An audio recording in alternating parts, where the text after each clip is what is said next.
इस बुलेटिन में जानेंगे चूरू में भारतीय वायुसेना का लड़ाकू विमान क्रैश, पायलट और को पायलट शहीद, भारत अब भी क्यों कर रहा इसका इस्तेमाल। राजस्थान में पशुपालकों के लिए खुशखबरी, इन 28 जिलों में 197 नए पशु अस्पताल की मंजूरी।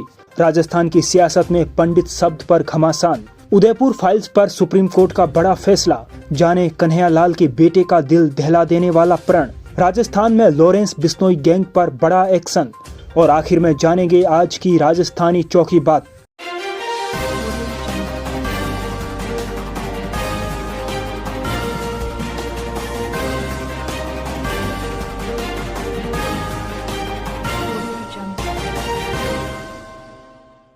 नमस्कार दोस्तों, 29 न्यूज राजस्थान में आपका स्वागत है। सबसे पहले जानते हैं 1 मिनट में फटाफट देश की 5 बड़ी खबरें जो आपके लिए जरूरी हैं। राजस्थान के चूरू में वायुसेना का जगुआर लड़ाकू विमान क्रैश, पायलट और को पायलट का निधन, शव के टुकड़े मिले, गांव में बिखरा प्लेन का मलबा। गुजरात के वडोदरा में पुल टूटा, चलती गाड़ियां नदी में गिरी, 9 लोगों की मौत, 8 को बचाया। मध्य गुजरात सौराष्ट्र से संपर्क टूटा। महाराष्ट्र के ठाणे में एमएनएस कार्यकर्ताओं ने हिंदी भाषी रिक्शा ड्राइवर से मंगवाई माफी, मराठी युवक से हुआ था झगड़ा, बोले किसी मराठी को छुआ तो देख लेना।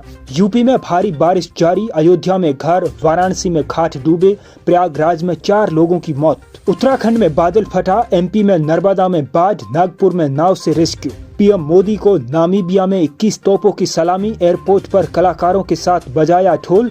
27 साल बाद यहां जाने वाले बने पहले भारतीय प्रधानमंत्री। अब जानते हैं आपके काम की राजस्थान प्रदेश की बड़ी खबरें।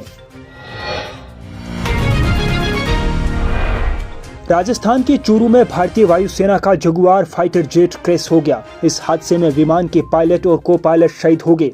जिस जगह प्लेन क्रैश हुआ वहां बड़े इलाके में फाइटर जेट का मलबा बिखरा पड़ा है। यह हादसा बुधवार को दोपहर 12:40 पर हुआ। भारतीय वायुसेना ने हादसे के कारणों का पता लगाने के लिए कोर्ट ऑफ इंक्वायरी गठित की है। चूरू एसपी जय यादव ने बताया कि राजलदेसर थाना क्षेत्र के गांव फाणुदा में प्लेन क्रैश हुआ। बता दें कि इस साल के केवल 6 महीनों में ही जगुआर का ये तीसरा हादसा है, जिसने इन विमानों की कैपेसिटी पर सवाल खड़े कर दिए हैं। 2005 में फ्रांस और 2007 में ब्रिटेन ने इन विमानों को सेवा से हटा दिया था, लेकिन भारत अभी भी इनका इस्तेमाल कर रहा है। 1960 के दशक में ब्रिटेन और फ्रांस ने मिलकर जगुआर विमान का निर्माण शुरू किया था। राजस्थान सरकार ने पशुपालन क्षेत्र में एक बड़ा कदम उठाया है। बजट घोषणा 2025-26 के तहत पशुपालन विभाग ने राज्य के 28 जिलों में 197 नए पशु चिकित्सा उपकेंद्रों खोलने की मंजूरी दी है। इन नए उपकेंद्रों के खुलने से अधिक पशुपालकों को सीधा लाभ मिलेगा।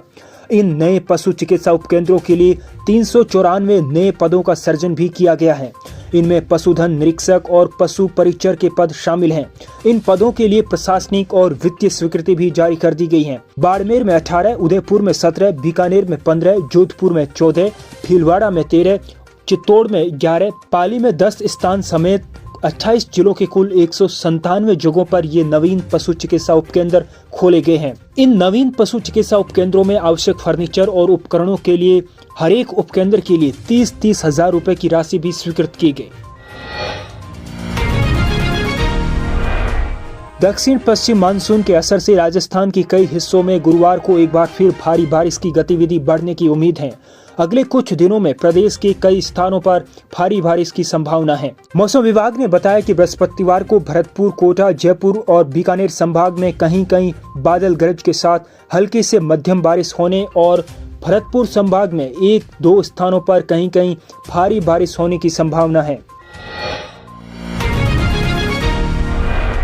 राजस्थान की राजनीति में इन दिनों पंडित शब्द को लेकर नया बवाल छिड़ गया है। पूर्व मुख्यमंत्री अशोक गहलोत लगातार सीएम भजनलाल शर्मा को पंडित कहकर तंज कस रहे हैं, जिस पर बीजेपी ने तीखा पलटवार किया है। बीजेपी के प्रदेश अध्यक्ष मदन राठौर ने अशोक गहलोत पर निशाना साधते हुए कहा कि पंडित शब्द का प्रयोग उन लोगों के लिए किया जाता है जो विद्वान और ज्ञानी होते हैं। उन्होंने तंज कसते हुए कहा कि शायद अशोक गहलोत भी मानते हैं कि मुख्यमंत्री शर्मा बेहद विद्वान व्यक्ति हैं, इसलिए वे उन्हें बार बार पंडित कहकर संबोधित कर रहे हैं। जोधपुर में सीबीआई टीम ने बैंक ऑफ बड़ौदा के मैनेजर विवेक कछवा के घर पर छापा मारा है। उनके खिलाफ आय से अधिक संपत्ति का मामला दर्ज किया। दरअसल सीबीआई ने विवेक कछवा को 17 फरवरी को 15,000 रुपए की रिश्वत लेते रंगे हाथों पकड़ा था। इस गिरफ्तारी के बाद सीबीआई ने उनके बैंक खातों और लोकर की तलाशी ली। तलाशी के दौरान लोकर से लगभग 70 तोला सोने के गहने बरामद हुए। देश में चर्चित उदयपुर के कन्हैयालाल हत्याकांड पर बनी फिल्म उदयपुर फाइल्स पर सुप्रीम कोर्ट ने रोक लगाने से इनकार कर दिया है।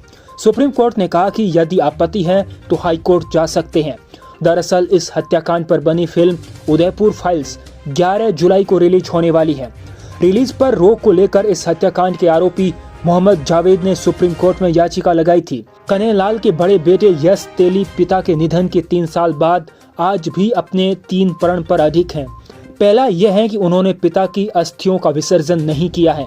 दूसरा, 3 साल से बिना जूते चप्पल के नंगे पैर रहते हैं। साथ ही बाल भी 3 साल से नहीं कटवाए हैं। यश का कहना है कि पिता के हत्यारों को जब तक फांसी की सजा नहीं मिल जाती तब तक वे तीनों प्रण को नहीं तोड़ेंगे। राजस्थान के जयपुर जिले में गैंगस्टर लॉरेंस बिश्नोई और उसकी पूरी गैंग के खिलाफ एफआईआर दर्ज हुई है। गैंगस्टर लॉरेंस बिश्नोई और उसकी पूरी गैंग के खिलाफ दर्ज एफआईआर में लॉरेंस बिश्नोई, अनमोल बिश्नोई, रोहित गोदारा, अमरजीत समेत तमाम सदस्यों के नाम शामिल हैं। बीएनएस की धारा 111 के तहत एफआईआर दर्ज की गई। राजस्थान में पहली बार इस तरह की एफआईआर दर्ज की गई है। भारतीय न्याय संहिता की धारा 111 के तहत अगर कोई व्यक्ति किसी आपराधिक संगठन से संबंध रखता है या उसकी मदद करता है तो उस पर कानूनी कार्रवाई की जाती है। और आज की राजस्थानी चौकी बात, चौमासे को गोबर ना लीपण को और ना थापण को। भावार्थ है कि बारिश के वक्त गांव में पशुओं का गोबर कोई काम का नहीं होता, वैसे ही अयोग्य और आलसी व्यक्ति भी कोई काम का नहीं है। आज के इस वीडियो बुलेटिन में इतना ही। आपको यह वीडियो बुलेटिन कैसा लगा कमेंट बॉक्स में जरूर बताएं। अगर आपको यह वीडियो बुलेटिन पसंद आया तो इसे लाइक कीजिए। 29 न्यूज राजस्थान चैनल को सब्सक्राइब कीजिए ताकि डेली आपको इसी तरह वीडियो बुलेटिन की सबसे पहले अपडेट मिल सके। मिलते हैं कल इसी वक्त, तब तक आप मस्त रहिए, अपना ख्याल रखिए। नमस्कार।